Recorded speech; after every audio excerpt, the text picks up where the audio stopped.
back to the Loostiemarketing Swiss marketing channel. Today you're going to be learning all about audits. So we're going to be talking about auditing and reporting. But first we're going to get into where you'll get all your report data from while doing the audits and what the platforms do. And later in the video I'll actually show you a audit that I did for a client. It won't be a big broad audit, but it will be a small mini audit. First, we're going to be talking about Meta Ads Manager. Ads Manager is to track and run Facebook and Instagram ads. You can use the Meta Ads Manager to check and audit if the ads are set up right, like the budget, targeting, and the content. For the reporting, it shows detailed, clear numbers that you can set up the way you want it, and that's also something you can put inside the audit. Shows the clicks, views, costs, results. It shows the ROAS, all of it. It basically helps you spot mistakes, measure success, and decide where you should spend your money. Google Ads Manager. Google Ads Manager helps you run, track, and improve across Google platforms. You can audit settings. You can check performance reports and see which ads bring you the best results up to your desired ROI. Ads Manager, you get all the numbers also for your auditing. You also can check if everything is set up right, just like Meta Ads.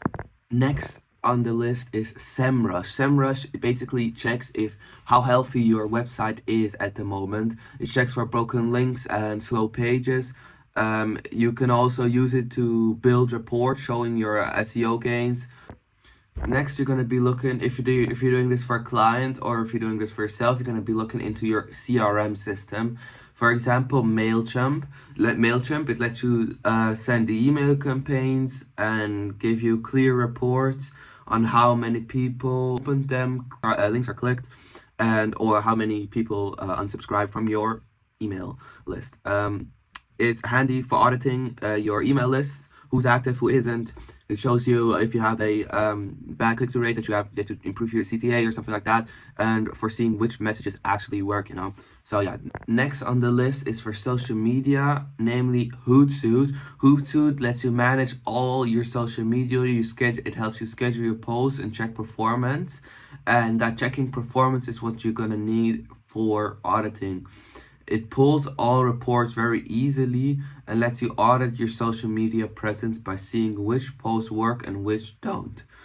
And reports by exploring dashboards and metrics to show you results.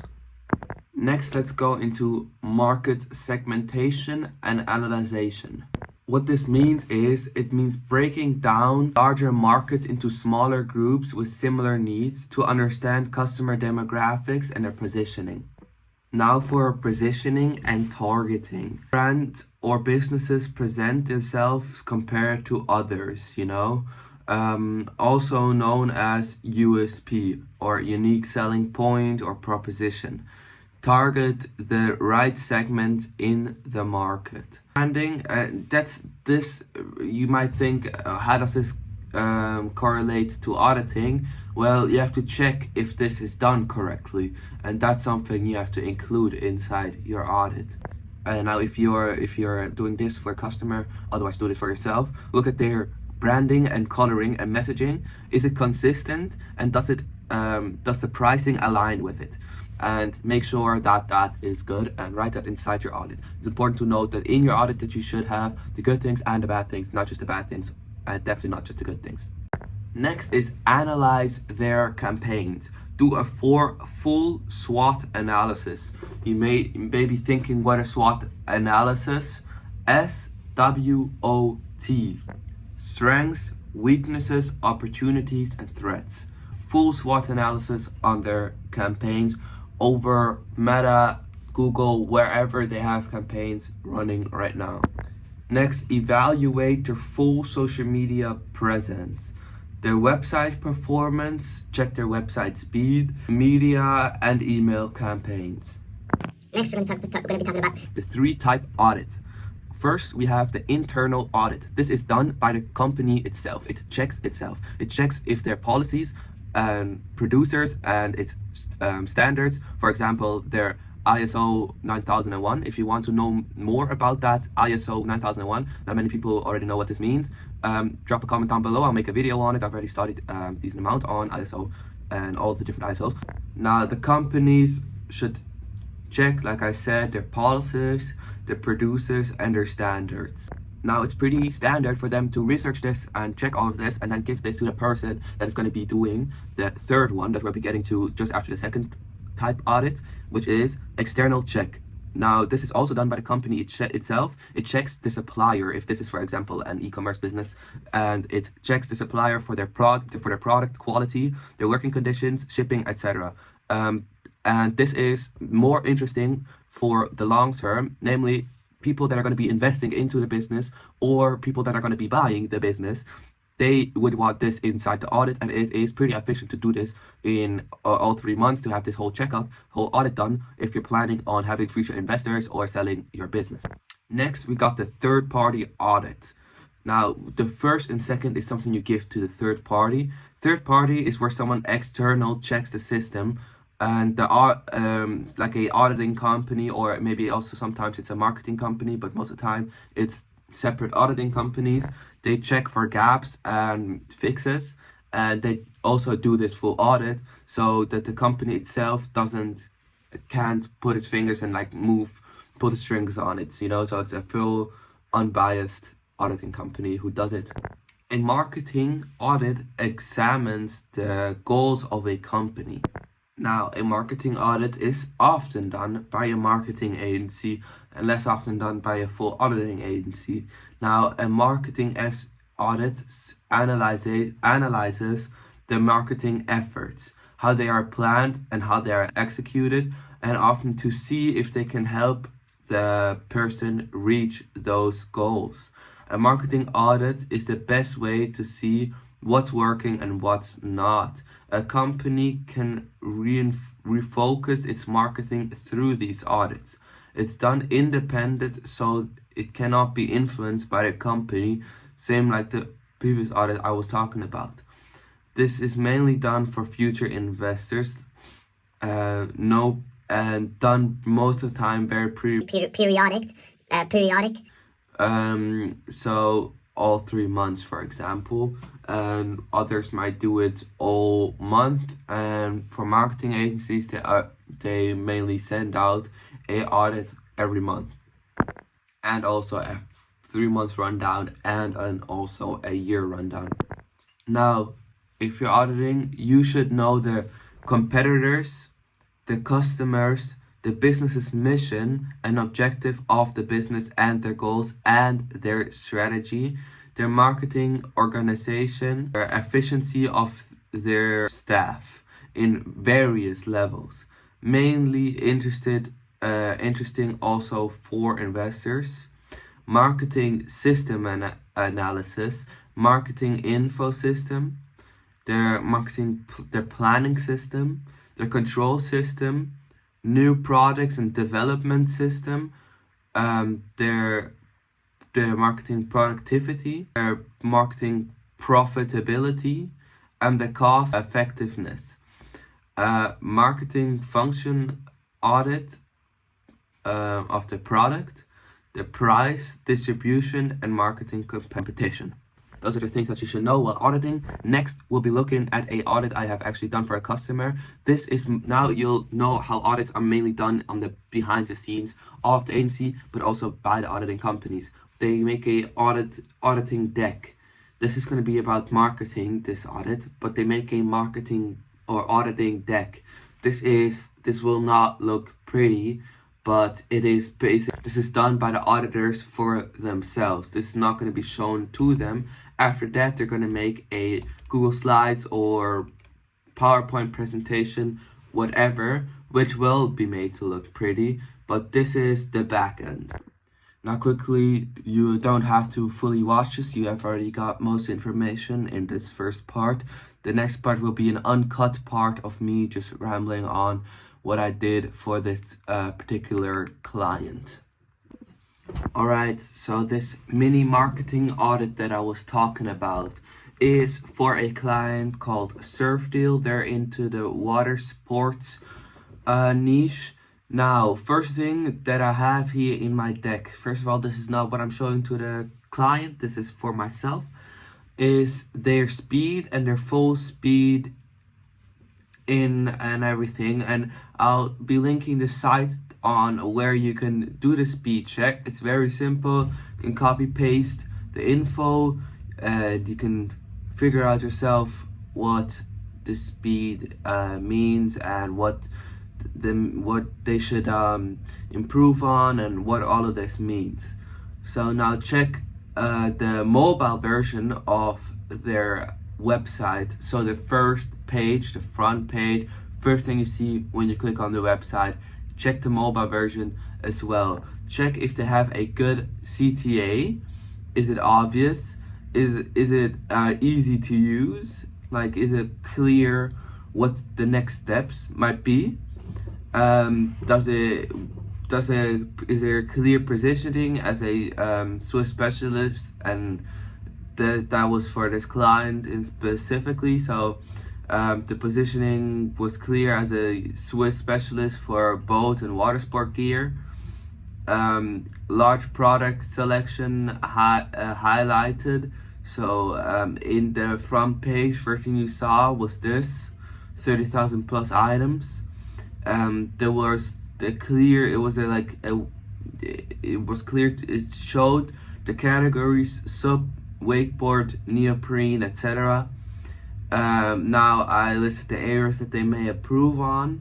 Their messaging was split because they are a very broad website on multiple different things. Mainly now air tracks, then it's at some point it's water sports, then it's stand-up paddle boards, boat accessories.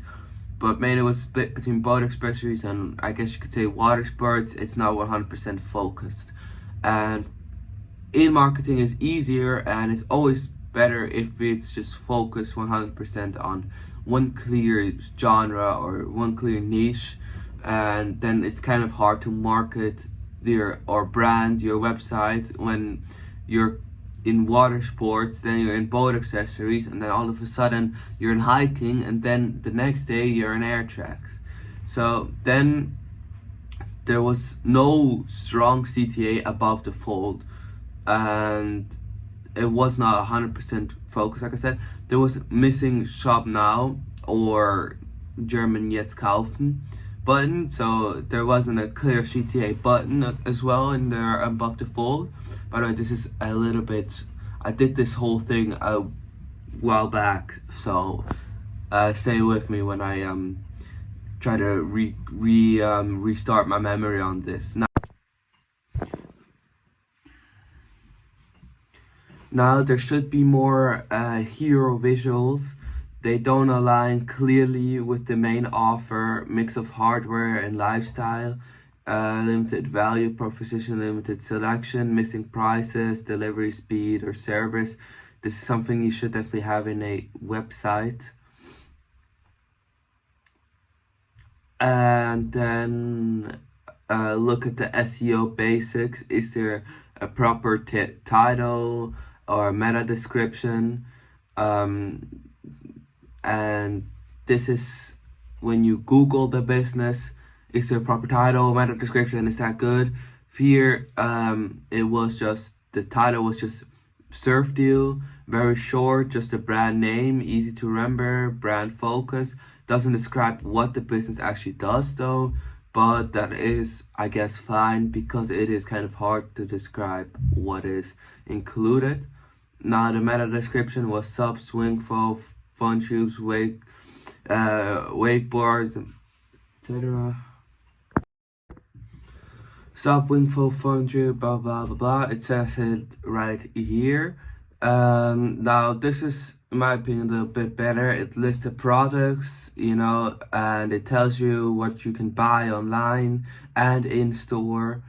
This particular kind has an in-store and an online shop. Sorry. It could be a bit long for search engines. The ideal is 160 characters. There's no keywords like water sports, shop now that might help for SEO. That's the combined good and bad. And now you should pretend to be a customer in the first 5 seconds when you see the page, mobile. Can you understand the offer? For me, it was yes, but room for improvement. Access J4 check, top traffic source. Now do an access J4 check, top traffic sources, conversion rate, and bounce rate. Like for the website, make an audit deck with a PowerPoint. This is the next thing that we're going to be doing, and we're going to be looking at.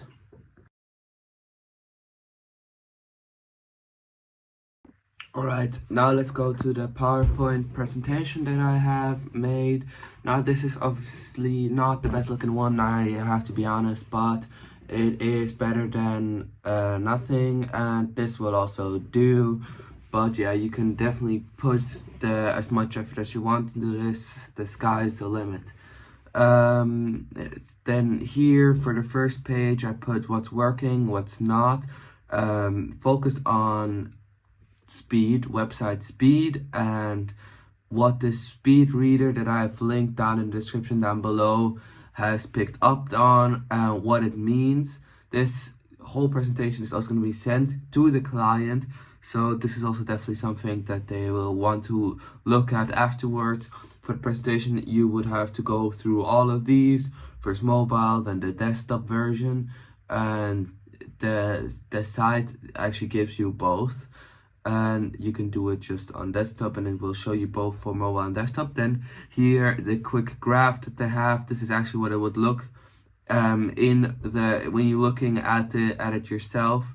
You can definitely also you can leave this out and act like you have figured this out some kind of magic way yourself. You can be open and honest and say, yeah, I got this off this website. Then you can give the link to the website results. They can look at this themselves again. Then next is the first 5-second test audit. Here, unlike the deck that I showed you previously, you go more in depth on everything, and this is for the mobile, of course. And you just see give what's working well, areas to improve, and a quick summary inside of the first 5-second audit test, I guess. And then next is the